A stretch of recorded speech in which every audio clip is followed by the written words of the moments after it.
Students welcome to this lecture. इस lecture में हम डिस्कस करेंगे comparison between alpha beta and gamma radiations. तो स्टूडेंट्स, इससे पहले कुछ लेक्चर्स में हम रेडियो एक्टिविटी को बहुत डिटेल से समझते आए हैं। तो स्टूडेंट्स, कुछ लेक्चर्स में हमने उन रेडिएशंस को भी डिस्कस किए हैं कि ये नेचर में कैसी होती हैं। ठीक है, तो सबसे पहले हम देखते हैं कि जो हमारे पास अल्फा रेडिएशंस होती हैं, यानी कि जो अल्फा पार्टिकल्स पे मुश्तमिल होती हैं, तो अल्फा पार्टिकल्स को इस सिंबल से डिनोट किया जाता है।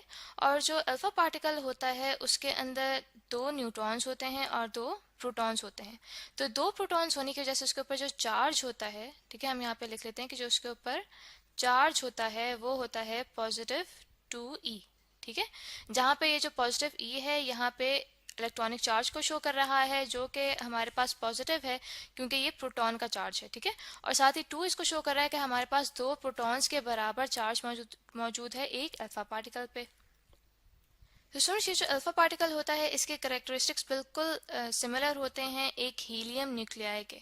ठीक है, जो हीलियम न्यूक्लियाई होता है उसके अंदर भी दो न्यूट्रॉन्स और दो प्रोटॉन्स होते हैं, इसलिए जो अल्फा पार्टिकल होता है उसके भी वही करेक्टरिस्टिक्स होते हैं जो कि एक हीलियम न्यूक्लियाई के होते हैं।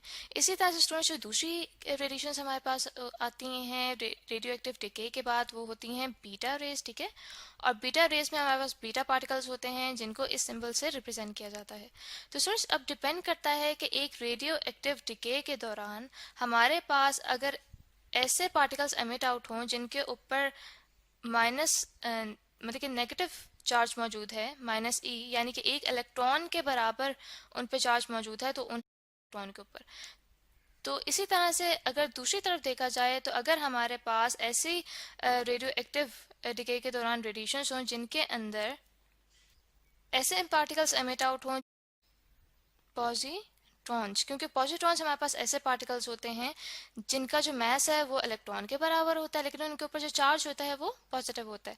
इस तरह से स्टूडेंट्स, जो हमारे पास थर्ड रेडिएशंस हैं वो कहलाती हैं गैमा रेडिएशंस। ठीक है, और उनको इस सिंबल से डिनोट किया जाता है। और गैमा रेडिएशंस एक्चुअली हमारे पास होते हैं मैसलेस मैसलेस ठीक है, मैसलेस। और स्टूडेंट्स, इसके बाद हम देखते हैं कि हमारे पास जो ये तीनों टाइप की रेडिएशंस हैं इनके लिए जो टिपिकल सोर्स है, ठीक है, वो कौन कौन से हैं। टिपिकल सोर्स में उसका एटॉमिक मास नंबर होता है 222, यानी कि 222 शो कर रहा है number of neutrons plus number of protons को। इस हैं उनको हासिल करने बीटा रेडिएशंस हैं उनके लिए जो टिपिकल सोर्स यूज किया जाता है उनको हासिल करने के लिए वो होता है स्ट्रोंशियम।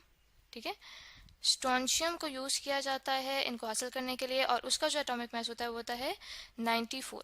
इसी तरह से जो गैमा रेडिएशंस हैं उनको हासिल करने के लिए जो टिपिकल सोर्स यूज़ किया जाता है वो कहलाता है कोबाल्ट, और कोबाल्ट का जो एटॉमिक मास है वो होता है 60।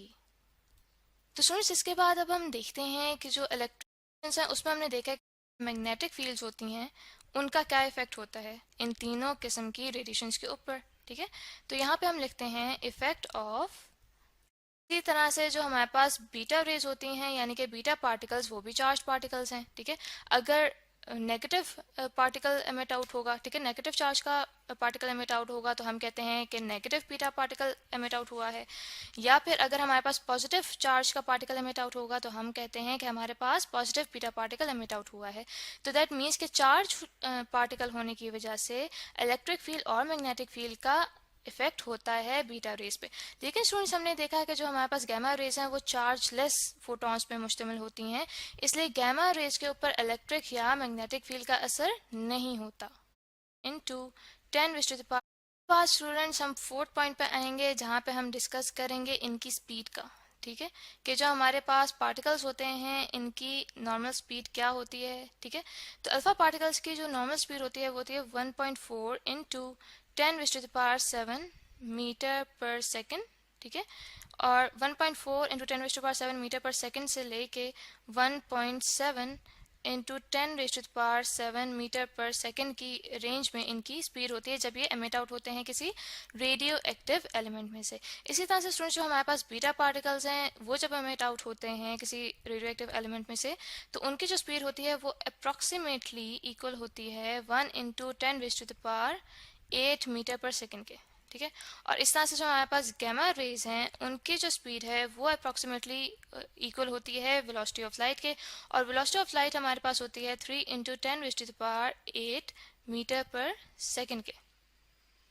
तो हम आयनाइजेशन देखेंगे, वो देखेंगे कि जो हमारे पास एक टाइप के पार्टिकल्स हैं वो कितने आयन पेयर्स प्रोड्यूस करते हैं, ठीक है, कितने आयन पेयर्स प्रोड्यूस करते हैं 1 मिलीमीटर में जब वो एयर में से गुजर रहे होते हैं।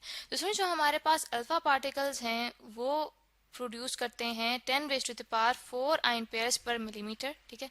इसी तरह से जो हमारे पास बीटा पार्टिकल्स हैं वो प्रोड्यूस करते हैं 10⁻² आयन पेयर्स पर मिलीमीटर। दैट मीन्स कि जो हमारे पास बीटा पार्टिकल्स हैं उनकी जो आयनाइजेशन है वो कितनी करते हैं, वो करते हैं 1/100 ऑफ अल्फा, ठीक है।